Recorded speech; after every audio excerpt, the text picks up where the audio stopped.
Bethesda கிறிஸ்துவின் ஜெப வீட்டை நாங்கள் பிதா, குமாரன், பரிசுத்தாவின் திரியேக நாமத்தினால் பிரதிஷ்டை செய்கிறோம். ஆமென், ஆமென், ஆமென்.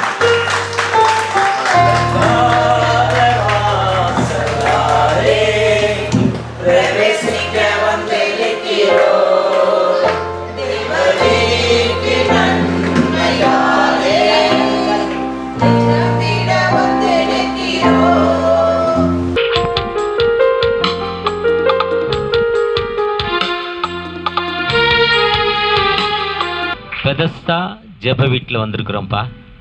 பெதஸ்தா என்பது மனிதனுக்கு விடுதலை கொடுக்குற இடமப்பா.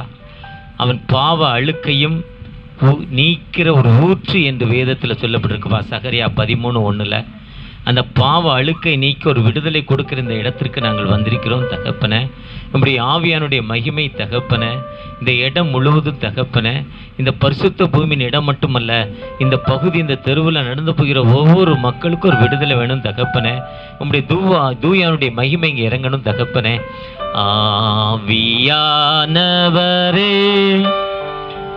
அன்பினாவியானவரே,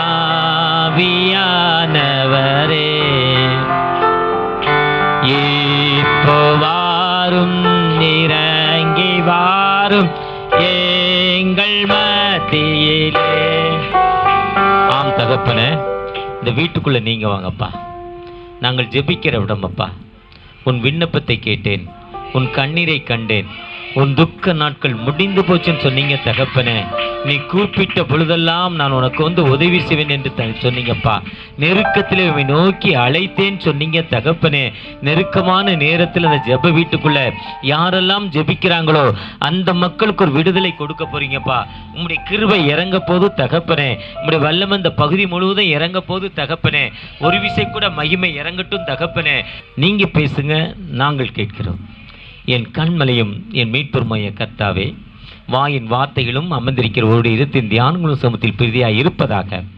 ஆமேன், ஆமேன். அன்புக்குள்ளே ஆண்டவரும் இரட்சகருமாய் கிறிஸ்துவின் நாமத்தில் உங்களை வாழ்த்துகிறேன். விசேஷமாக அம்மா ஞானமணி அம்மா என்னால் ஒரு மறக்க முடியாத ஒரு சகோதரி. அவங்களுடைய கணவர், அதாவது அருமையான அன்பு தகப்பனார், எனக்கு ஒரு 10 வயதுக்கு மூத்தவராக இருக்கும், இல்லை 15 வயதுக்கு மூத்தவராக இருக்கும்னு நினைக்கிறேன். அருமையான சுயப்பிரகாஷ் ஐயா கவர்மெண்ட்டில் வேலை செய்து பிடிஓ ஆஃபீஸில் இருந்து, மீஞ்சூர் பிடிஓ ஆஃபீஸில் இருந்து ரிட்டையர்ட் ஆகி மீஞ்சூரில் சர்ச்சு ஆரம்பித்து, அவங்க சர்ச்சு ஒரு ஓலை கொட்டாயில் இருந்துச்சு ஃபஸ்ட்டு. நான் அப்போ பெரிய பிரசங்கியார் இல்லை, நிறைய மீட்டிங்கில் அவங்க அழைக்கப்படுந்தேன். அப்போ பெஞ்சமின் மூலமாக தான், பாஸ்டர் பெஞ்சமின் என்னோடு வந்திருக்கிறார். கடந்த ஒரு 25-30 ஆண்டுகளாக என்னோடு நல்ல தொடர்புள்ளவர்.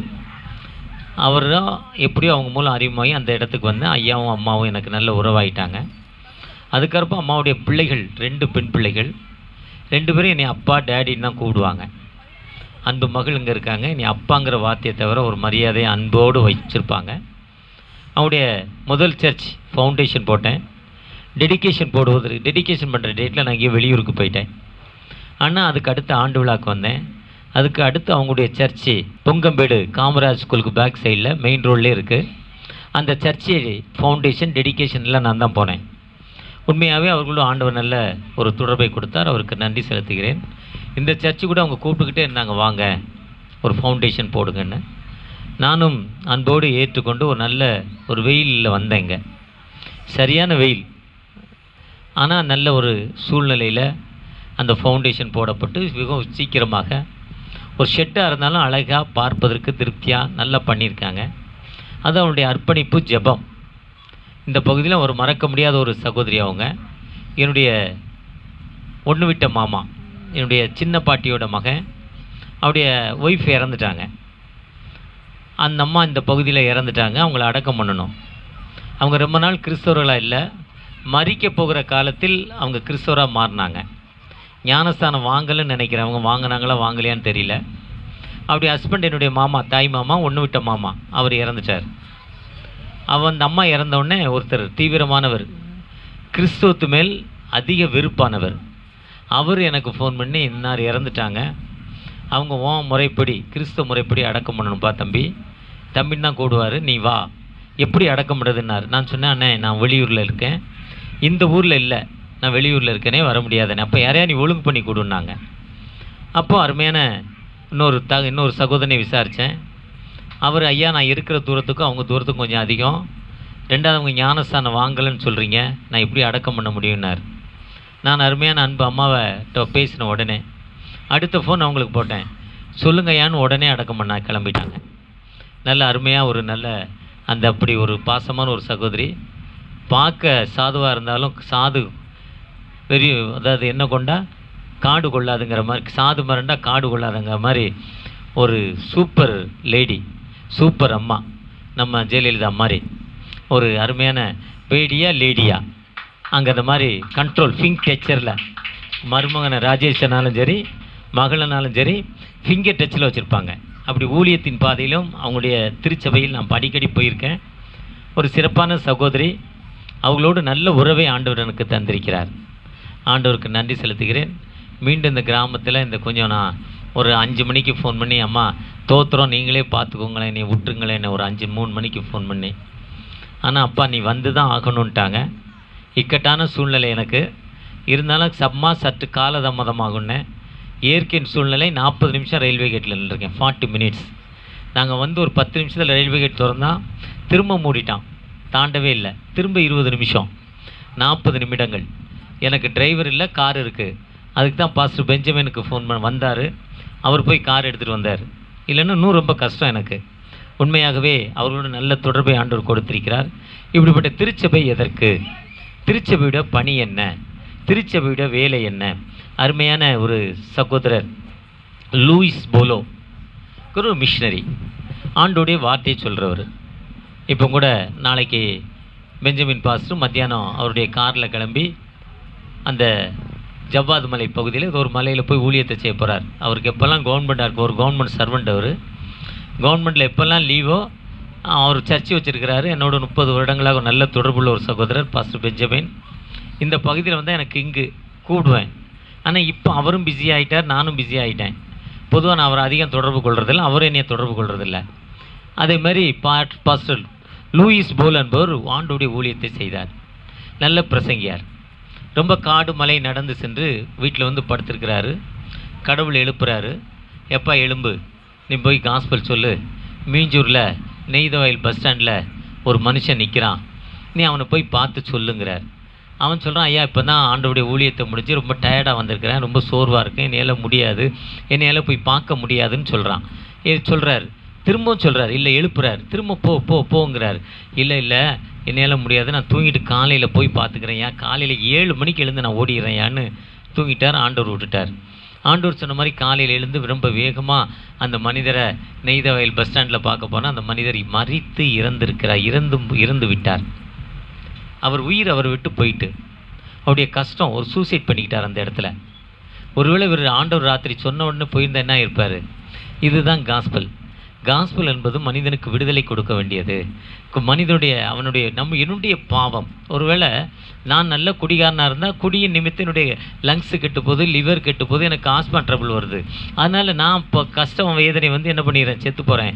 முந்தா நாள் ஒருத்தர் இறந்துட்டார், டிவியில் யாரோ சொன்னாங்க, நல்ல ரம்மி விளையாடுவாராம். சூப்பர் ரம்மி விளையாண்டு இருக்கிற சொத்துக்களை எல்லாம் அடித்து சூசைட் பண்ணி இறந்து போனார்.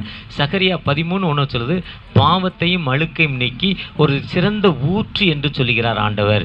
சிறந்த ஊற்று. யாரெல்லாம் இப்படிப்பட்ட மரண வேதனையில், துன்பத்தின் மத்தியில், வேதனையின் மத்தியில் இருக்காங்களோ அந்த மக்களுக்கு விடுதலை கொடுப்பதற்காக இயேசு கிறிஸ்து உலகத்திற்கு வந்தார்.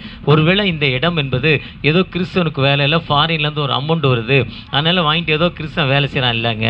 எனக்கு கிடைச்சதுங்க ஒரு அற்புதம். அந்த அற்புதத்தை உங்களுக்கு சொல்கிறேங்க.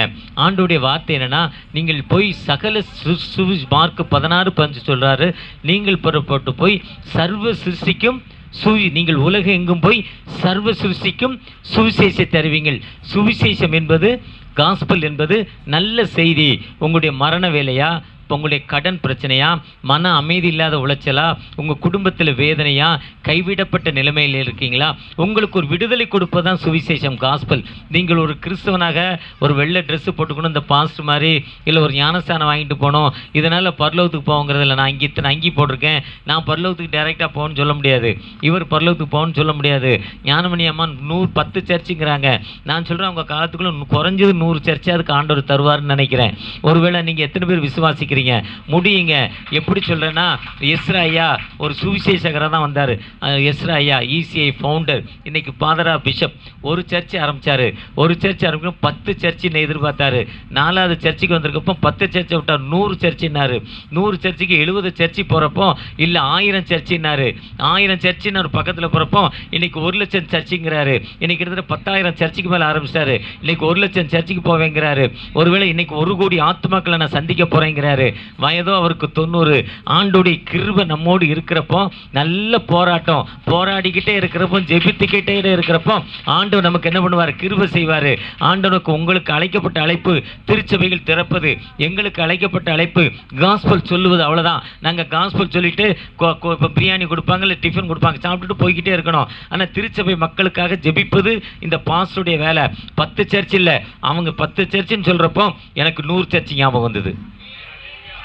என்னால் அவங்களுக்கு நடக்க முடியல, எப்படியா 100 சர்ச்சுக்கு போகணும்னு பார்க்குறீங்களா? மோசே முடியாதுன்னு சொன்னார். அப்போ நம்ம மந்த நாக்கு திக்குவாயி. கடவுள் சொன்னால் நான் தான் போய் நாக்கை உருவாக்கினேன். யாத்திராம் 4 அதிகாரத்தை வாசிங்க. நான் தான் நம்ம நாக்கை உருவாக்கினேன். நான் உருவாக்குனது யார்? நான் தான் ப்ரொடெக்ட் பண்ணியிருக்கேன். நான் தானே உருவாக்கினேன். அப்போ முட்டை உருவாக்குனது யார்? ஆண்டவர். அவர் என்ன பண்ண முட்டில் மான்களின் கால்களை போல ஆக்கி புதிய பலத்தை ஆண்டவர் அவங்களுக்கு என்ன பண்ணுவார்? கொடுக்குற ஆண்டவர். அப்படிப்பட்ட வல்லமை ஆண்டவர். அவருக்கு அருமையான அன்பு மகள், அருமையான தம்பி ராஜேஷ் கூட பைக்கிலே வச்சுட்டு மாமியாரை கூப்பிட்டு போயிடுவார். இப்போ சுமோன்னா ரொம்ப தூரம் போனால் தான் சுமோ, அது ரொம்ப பழைய வண்டி ஆயிடுச்சு. ஒருவேளை நமக்கு காலத்தை பார்த்தால் சுவிசேஷம் அறிவிக்கப்பட வேண்டும். அந்த சுவிசேஷத்தின் மூலம் மக்களுக்கு விடுதலை கொடுப்பதற்காகத்தான் இந்த திருச்சபை ஆரம்பிக்கப்பட்டிருக்கு. அதுதான் இதுக்கு பெதஸ்தா திருச்சபை. பெதஸ்தா திருச்சபை என்பது இயேசு கிறிஸ்து நடந்து வர்றாரு. ஒரு கிராமத்தில் நடந்து வர்றப்போ அங்கே ஒரு குளம் இருக்குது. அந்த குளத்தை, அது எருசலேம் தேவாலயம் என்று சொல்லப்பட்டிருக்கு. அந்த எருசலேம் தேவாலயத்திற்கு நான் போயிருக்கேன். கிட்டத்தட்ட இஸ்ரேல் தேசத்தில் இஸ்ரேல் தேவாலயத்துக்கு ஆண்டவர் போது கிருபை செய்தார். அது வந்து இஸ்ரேல் தேவாலயத்துக்கு 7 வாசல்கள் இருக்குது. பின் வாசல், அதுதான் ஆட்டு வாசல் என்று பெயர். பின் வாசலில் ஒரு பெரிய குளம் இருக்குது. அந்த குளம் இப்போ இல்லை, இஸ்ரேல் தேவாலயம் கட்டப்பட்ட காலங்களில் கிட்டத்தட்ட சாலமோன் கட்டப்பட்ட 4000 ஆண்டுகளுக்கு முன்னால் 2 நாளாம் 7ஆம் அதிகாரம் 12, 13, 14 என் நாமம் தரிக்கப்பட்ட ஜனங்கள் தங்களை தாழ்த்தி என்னை நோக்கி ஜெபம் பண்ணி என் முகத்தை தேடி தன்னுடைய பொல்லாத வழியை விட்டு இடத்தில் திரும்பினால் அப்பொழுது பரலோகத்தை நான் கேட்டு உங்களுக்கு சேமத்தை கொடுப்பேன். இந்த ஸ்தலத்தில் செய்யப்படும் ஜெபங்களுக்கு என் கண்கள் திறந்தவைகளும் என் செவிகள் கவனிக்கிறவனுமாய் காணப்படுகிறது. என்னாலும் என் கண்களும் இருதையும் இங்கே தங்கியிருக்குன்னு சொல்றாரு. அந்த ஆலயத்து பக்கத்தில் குளம். அந்த குளத்தில் யாரெல்லாம் படுத்திருப்பாங்கன்னு போவாங்கன்னா, யார் வீட்டிலேருந்து கைவிடப்பட்ட நிலைமை, வியாதியே சரியாகாது, cancer patient, AIDS patient, TB patient, இவங்கெல்லாம் போய் படுத்திருப்பாங்க. அப்போ ராத்திரி ஒரு நேரத்தில் பௌர்ணமி அமாவாசை இரவில் ஒரு தேவதூதன் இறங்குவான். இறங்கி அந்த குளத்தை கலக்குவான். கலக்கிறப்போ அங்கே யார் முதல்ல இறங்குறாங்களோ அவங்களுக்கு ஒரு விடுதலை கிடைக்கிறோம், ஒரு ஹீலிங் கிடச்சிக்கிட்டு இருந்தது. அப்போ நிறைய பேர் படுத்திருந்தாங்க. தேவதூதன் எப்போ இறங்குவான், எப்போ கலக்குவான்னு தெரியாது. ஆனால் அவன் ரெடியாக இருக்கணும். அப்போ தான் ரெடி ஆகும். அவன் ரெடியாக இருக்கிற நேரத்தில் இவன் இந்த மனிதர், அந்த குறிப்பிட்ட மனிதர் 38 ஆண்டுகளாக அங்கே படுத்திருக்கார். 38 years old, 38 வருடங்கள் படுத்திருக்கிறார். ஏன்னா அவர் அந்த சத்தம் கேட்டு எழுந்துறதுக்குள்ளே யாரோ ஒருத்தர் இறங்கி ஹீலிங் வாங்கிட்டு அற்புதம் வாங்கிட்டு போயிடுறாரு. இவர் என்ன செய்ய தெரியல. அங்கே இயேசுங்கிற ஒரு நபர் வர்றாரு. இயேசுங்கிற நபர் வந்து ஏன்பா அங்கே படுத்திருக்கங்கிறாரு. அப்போ தான் சொல்கிறாரு, 38 ஆண்டுகள் அங்கே படுத்திருக்கிறேன்ப்பா. எதுக்குன்னா எனக்கு இப்படிப்பட்ட ஒரு வியாதி இருக்குது. மனைவி வெட்டி விட்டா, புருஷன் வெட்டி விட்டான், பிள்ளைகள் வெட்டி விட்டாங்க, அம்மா அப்பா வெட்டி விட்டாங்க. நான் கைவிடப்பட்ட நிலைமையில் 38 ஆண்டுகளாக இங்கே படுத்திருக்கிறேன்ப்பா. எனக்கு விடுதலை இல்லை. எனக்கு யாருமே அந்த குளத்தில் இறங்குறதுக்குள்ளே யாரோ இறங்கிடுறாங்க. எனக்கு உதவி செய்ய யாருமே இல்லை. ஐ எம் ஏ ஹோன்லி பர்சன்கிறார். நான் தனிப்பட்ட மனிதன், எனக்கு ஆளே இல்லைங்கிறார். இயேசு சொல்றாரு, get up, take your beds and வாக்குங்கிறார். எழுந்துரு, உன் படுக்கை எடுத்துக்கொண்டு. அந்த மனிதன் சொல்ல, குளத்துக்குள்ளே இறக்கி விடலை, தேவதூதனே கலக்கலை, எனக்கு ஹீலிங் கிடைக்கல கேட்கல. இதுதான் ஃபெய்த், இதுதான் விசுவாசம். கர்த்தரை நம்புகிறவன் உயர்ந்த அடைக்கலத்தில் வைக்கப்படுவான். கர்த்தரை நம்புகிறவன் மரணத்தை காண்பதில்லை. கர்த்தரை நம்புகிறவன் ஜீவனுள்ள தேசத்தில் நடப்பான். யார் கர்த்தரை நம்புகிறவன் பாக்கியவான். அவன் கர்த்தரை நம்பினான், அவன் எழுந்தான். அப்பா நான் குளத்துக்குள்ளே போகலை, தண்ணியே என் காலில் படலை, தேவதூதனே கலக்கலை, நீ எப்படி நீ போச்சுன்னு கேட்கல. ஆனால் விசுவாசத்தோடு அவன் படுக்கையை எடுத்து கிடந்தான். உன் பாவங்கள் உனக்கு மன்னிக்கப்பட்டதுன்னு சொன்னார். எதுக்கு பேர் தான் பெதஸ்தா. இந்த பெதஸ்தா பேரில் நம்ம யாரெல்லாம் என்னெல்லாம் கேட்குறோமோ, கேட்குற மக்களுக்கு விடுதலை கொடுக்கும் ஒரு விஜயமுள்ள ஆண்டவர் நம்மோடு கடந்து வந்திருக்கிறார். அவரை நோக்கி பார்த்த முகங்கள் ஒரு காலம் வெட்கப்பட்டு போனதில்லை. பாஸ்டர் ஏசதான் அம்மாவுக்கு 10 சர்ச்சு சொன்னாங்க. பாஸ்டர் ஏசனா இப்போ நான் வரப்போ ஒரு பெண்டிகாசல் சர்ச்சு பார்த்தேன். பாஸ்டர்கிட்ட கேட்டேன் ஒரு 5000 பேர் வருவாங்களான்னு. அவர் கணக்கில் 100-150 பேருனாங்க. ஆனால் குறைஞ்சது 2000 பேராது வருவாங்க. பாஸ்டர் ஏசனா குண்டூர் ஆந்திராவில். பாஸ்டர் ஏசனா பேசுகிறாருன்னா 5000 பேர் இல்லை, 50000 பேர் வருவாங்க. ஃப்ரம் பெண்டிகாஸ் சர்ச்சிலேருந்து வெளியே வந்தவர். அவர் பாஸ்டர் ஏசனா தான் போடுவார். அவர் பிறந்த குடும்பம் ஆடு மாடு கோழி கடவுளுக்கு கொடுக்குறவங்க. அந்த ஆண்டவருடைய ஆவி யார் மேலே இறங்குதோ, அவங்க கடவுள் நம்புகிற அந்த ஆவி, அந்த தேவ ஆவி யார் மேலே இறங்குதோ அவங்களுக்கு ஒரு ஸ்பிரிட் வரும். அப்போ அவங்க கையில் கோழியை கொடுத்தா இடது கையில் வாங்குமா கோழியை அந்த ஸ்பிரிட்டு. இப்போ எனக்குள்ளே அந்த ஸ்பிரிட் இருக்குன்னா என் பேர் சொல்ல, அந்த ஸ்பிரிட்டோட பேர் சொல்லுவாங்க. அப்படியே வாயில் கடிச்சு அந்த ரத்தத்தை உரியுமா, அப்படியே தூக்கி போட்டுருமா.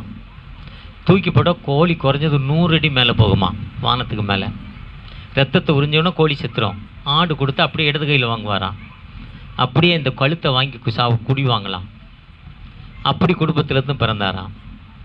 அவர் சின்ன வயதில் சிகரெட் கஞ்சா அபின் எல்லா பழக்கம் அவருக்கு வந்துருச்சு. ஒன்று இந்த கஞ்சா சிகரெட் பீடி மூலம் அவர் லங்ஸு கெட்டு போச்சு. ரெண்டாவது தன்னுடைய பாரம்பரியத்துடைய வியாதின்னு சொல்கிறார், பிளட் வாமிட்டிங், ரத்த வாந்தி எடுத்துக்கிட்டே இருப்பார். அதனால் அவர் மேலே எப்போவுமே ஒரு நாத்தம். அவருடைய அம்மா அப்பா வீட்டை விட்டு விரட்டிட்டாங்க. சாக போகிறார். கர்மம்ங்கிற கேசட்டை இயேசு விடுவிக்கிறார் மூலம் போட்டிருக்காங்க. அதில் அதனுடைய சுயசரிதை சொல்லப்பட்டிருக்கு, கர்மம் கேசட் பெயர். அப்போ வாழ்க்கையில் மரிப்பதற்காக கடந்து போகிறார். ரயில்வே ஸ்டேஷன் பக்கத்தில் ட்ரெயின் வருமுன்னா ட்ரெயினில் விழுந்து செத்து போகணுன்னு போகிறார். போகுமுன்னா இதேமாரி ஒரு சர்ச் சண்டே நடந்துக்கிட்டு இருக்கு, பெதஸ்தா சர்ச். அப்போ அவர் ஏதோ சர்ச்சுக்கு போகணுன்னு நினைக்கல, அவர் கிறிஸ்தவர் இல்லை, இன்னும் நினச்சிக்கிட்டே போகிறார். இந்த சர்ச்சுக்குள்ளே ஒரு ஒளி அவர்கிட்ட போகுது. ரோட்டில் நடந்து போகிறவர் அந்த ஒளி உள்ளே இழுக்குது. அந்த சர்ச்சுக்குள்ளே போகிறார். இந்த சர்ச்சுக்குள்ளே போனோடனே முதலாவது அவருக்கு அந்த பிளட் வாமிட் நின்றுச்சான். அந்த சர்ச்சில் வேலை செய்ய ஆரம்பித்தாராம். ஆந்திராவிலேருந்து விரட்டப்பட்டு சென்னையில் ராயபுரத்தில் மார்நாதா சர்ச்சில் பாய் போடுறார். பெருக்கி பாய் போட்டார் முதல்ல 17 வயசில். இங்கே சர்ச்சில் கேட்டகிஸ்ட் ஜான் பீட்டர்னு ஒருத்தர் இருந்தார். அவர் இறக்குறப்ப 75-77 வயசு. அவருக்கு சிஷியன் இவர் யார், பாஸ்டர் ஏசன்னா. பாஸ்டர் ஏசன்னா அவருக்கு நல்லா தெரியும். அவர் இறக்குறப்போ 1200 சர்ச் ஆரம்பித்தார். 1200 திருச்சபைகள் ஆரம்பித்தார். ஒரு சர்ச்சுக்குள்ளே போய் பெதஸ்தாவாக மாறி தன்னுடைய வியாதி மாற்றப்பட்டதால் ஒரு பெரிய ஊழியராக மாறினார். அவர் ஒரு திருச்சபை நடத்துகிறாரு, ஓசனா மந்திர். அந்த சர்ச்சு பெயர் ஓசனா மந்திர். கேரளாவில் ஆந்திராவில் மந்திர்னு தான் சொல்லுவாங்க சர்ச்சை. கோயிலை மந்திர்னுவாங்க, அது சமஸ்கிருத வார்த்தை. அப்படி அவர் அந்த சர்ச்சில் ஒரு பண்டிகை நடத்துவார், கூடார பண்டிகை. ஒரு 50,000 பேர் கலந்து கொள்வாங்க. எத்தனை பேர்? 50,000 பேர். 2 வேளை உணவு கொடுப்பாராம். ஒரு நாளைக்கு 5 நாள் உணவாம். அப்போது 5 கோடி பேருக்கு உணவு கொடுக்குறார். ஒரு நாளைக்கு 1 கோடி பேர் சாப்பிட்டாங்க. 5 நாள் 5 கோடி பேர் உணவாம். ஒரு சாதாரணமாக சர்ச்சை ஆரம்பித்தவர் வாழ்க்கையில் அந்தளவுக்கு உயர்ந்திருக்கிறார். காரணம் ஆண்டோடைய கிருபை.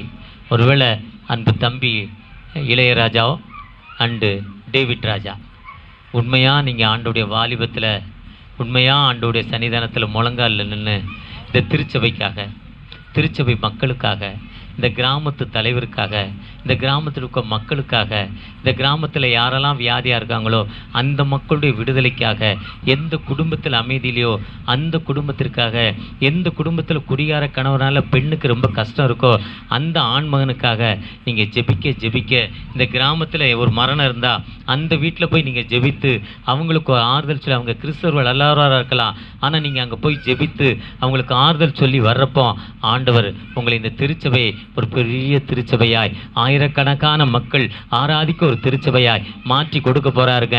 இதற்கு ஞானமணி அம்மாவும் அடியனும் எப்பொழுதும் உங்களுக்காக ஜெபிக்கிற மக்களாய் மாறுவோம். ஒருவேளை நீங்க இணைபிரியாத நண்பர்களாக, ஒற்றுமையாக, சகோதரர் ஒருமித்து வாசம் பண்ணுவது எத்தனை நன்மை, எத்தனை இன்பமானது. வார்த்தையின்படி நீங்க உண்மையா ஆண்டவருடைய பணிக்கு உங்களை ஒப்புக் கொடுக்கிறப்போ ஆண்டவர் உங்களை அற்புதமாய் வழி நடத்துவார். ஒரு விசை கூட கண்களை மூடி, தகப்பனே எங்களோடு பேசியிருக்கீங்க, நன்றி தகப்பனே, ஒரு விசை கூட மனமருங்கப்பா, எங்களை ஆசீர்வதிங்க என்று அவர் நோக்கி பாருமாப்பா.